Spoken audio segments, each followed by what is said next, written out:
Oh, you're a cat. You're a horse. You're a sexy Statue of Liberty. How about hey, Mikey, how's your day, Mikey? You must work so hard, Mikey. Welcome to MojoPlays, and today we're taking a look at the 10 best indie games of 2022.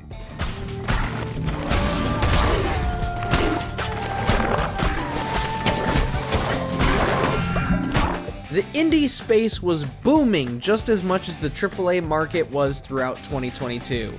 Honestly, it was hard choosing only 10 games on this list, but these are the ones that we believe you all need to check out for yourselves. Did you play any of these for yourself? Let us know down in the comments. And before we begin, a few shout-outs to Power Wash Simulator for stealing 50 hours of my life, but deservedly so. Card Shark for its unique take on teaching the player how to cheat in card games and do so in a very, very challenging way. And another special shout out to Trombone Champ, which will tell you how much you suck at rhythm games. My god, this is probably one of the hardest rhythm games I've ever played.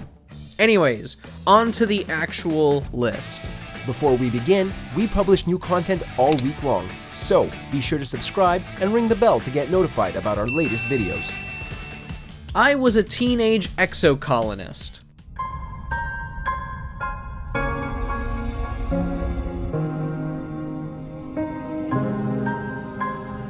It isn't often we find a life sim as special as this, considering we've seen stellar titles like Stardew Valley conquer the genre almost completely. But I Was a Teenage Exocolonist was something else. As the title insinuates, you spend your teenage years on a strange alien planet where you will explore and discover new wildlife while developing relationships with your fellow exocolonists.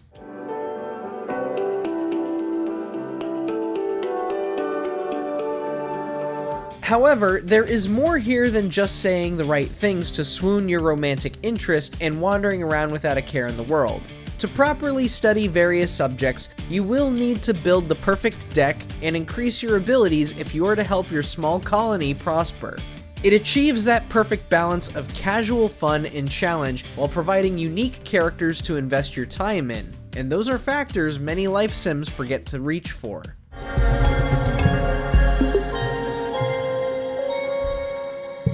Rogue Legacy 2.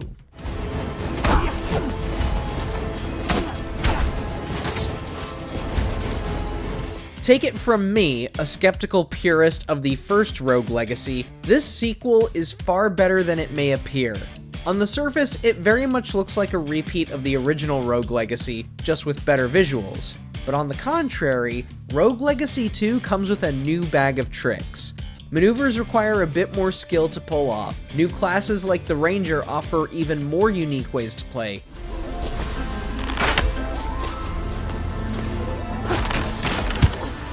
Challenge rooms feel more fair as they focus more on timed trials than a sheer luck of the draw on characters or abilities. And on top of that, it helps the player get rolling on upgrades rather quickly, making room for new players to get into the series.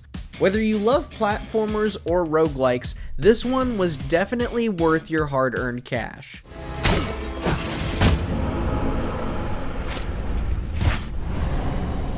Save Room.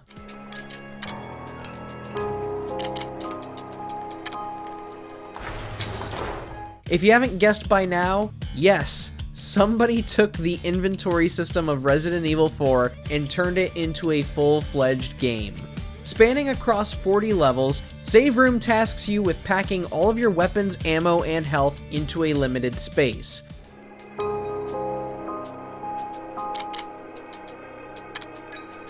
Aside from fitting everything inside, you will also have to make sure your weapons are all loaded and your health is full before you can close the case. There are a handful of levels that will stump you too, but stick with it, and Save Room makes for a fantastic game to spend an afternoon or evening on. For $5, you can't go wrong with this. No joke, there was one night where I was just out of internet, like my Wi-Fi just wouldn't come on. I already had this installed beforehand, spent the whole evening playing it. It was fantastic.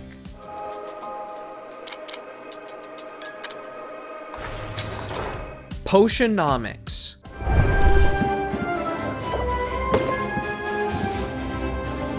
Potionomics is one of the most underrated and overlooked games of the year. Seriously, why no one is talking about this game is beyond me.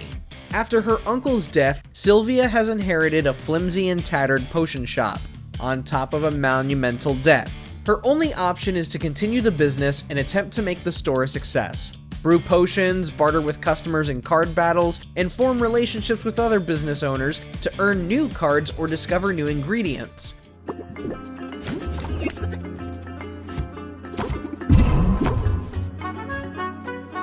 Upon operating for a set number of days, you will then have to compete in battles against a rival potion merchant and show the kingdom you are superior. In addition to fantastic animation and superb writing, Potionomics challenges you in managing your time wisely between selling potions, learning new recipes, and hanging out with characters. If you have a Steam account, this is absolutely a game you need to play for yourself. Go play Potionomics right after this video. You will not regret this. Return to Monkey Island. I've got stories about ships, fights, love, treasure, betrayal, and root beer. But how about one that has all of the above? Ever since Disney acquired it from the Lucasfilm purchase in 2012, Monkey Island has been sorely missed. Imagine our surprise when series creator Ron Gilbert came out and announced a brand new game. Regardless of how one might feel about the drastic change in art style, Return to Monkey Island bears the same DNA as its predecessors, with its dialogue, humor, puzzles, and of course, plenty of insult sword fighting. Guybrush! And the best part? Just about everybody from the original games reprised their roles. LeChuck, however, is played by Jess Harnell, as Earl Bowen retired from acting in 2017. Needless to say, Monkey Island is back.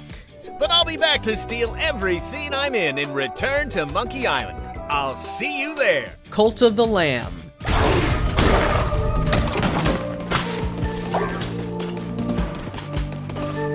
Cult of the Lamb has been on our radars since its first reveal in 2021. It's practically Animal Crossing, but if all the animals decided to dedicate their lives to a satanic entity instead of fishing and gardening. Really, when I saw it, I'm like, this is definitely a game for me. 100%.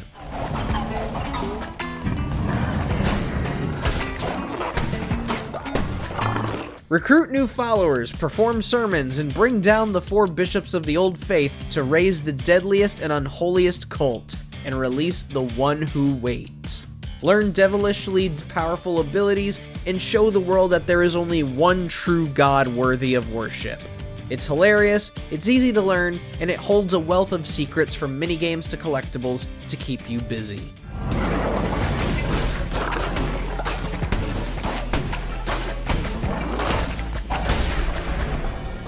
Vampire Survivors.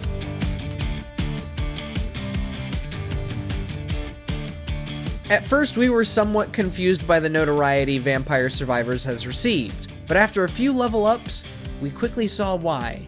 Vampire Survivors is simple in its controls. There are no attack buttons.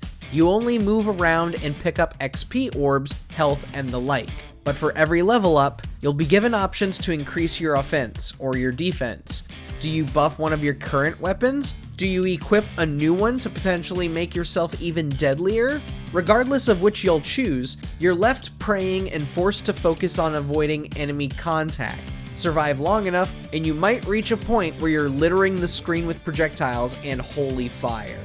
I'm not kidding, when you do reach that level of just overloading on projectiles and attacks and enemies are littering the screen, like, Vampire Survivors gets nuts. It gets nuts, man. This is also $5, you cannot go wrong.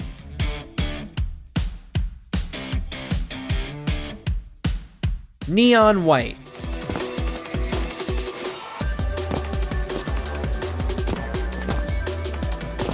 We'll be straight up with you. Neon White has an incredibly weeby story. Like, it is insanely weeby. almost unbearably weeby. However, the gameplay is insanely fun. It's so much fun that it outweighs that one negative we have.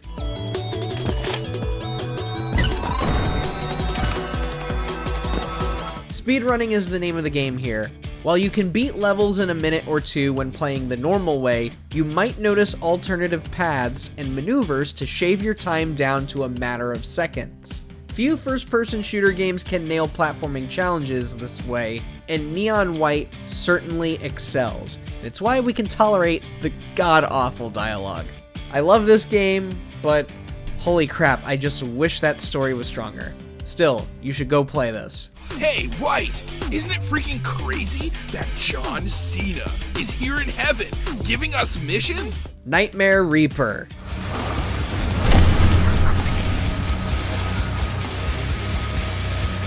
This truly is the best first-person shooter game we've played in years. We've advocated for Nightmare Reaper a few times already, and even after some of the other FPS games that have come out since, Nightmare Reaper is still the best first-person shooter of the year. As a young woman wages war with her inner demons and tries to escape the asylum that's imprisoned her, you'll grab hold of new weapons to shed more blood in these garish worlds. And just to spice things up, you can take a break from blasting baddies to play minigames based on a variety of classic Game Boy Advance titles and earn skill and pickup bonuses as rewards. And a special shout out to the game's composer, Andrew Hulshult, for making such a kick-ass soundtrack.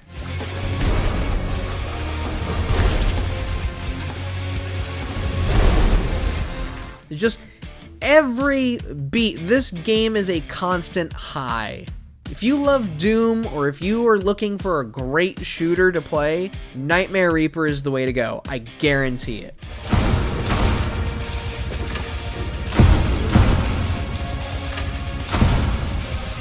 And finally, nobody saves the world.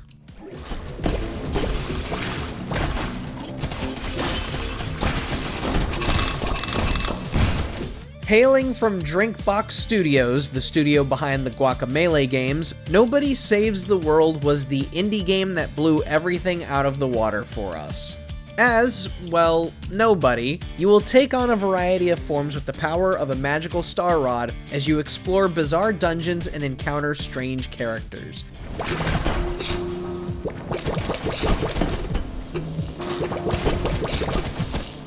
But it isn't just the personality that captured us here.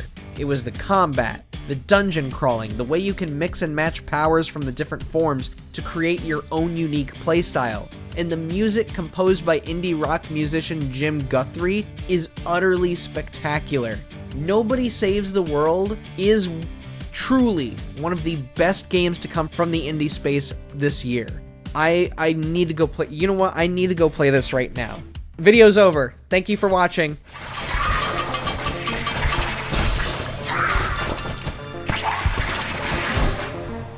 Thanks for watching. If you enjoyed the video, there's more where that came from.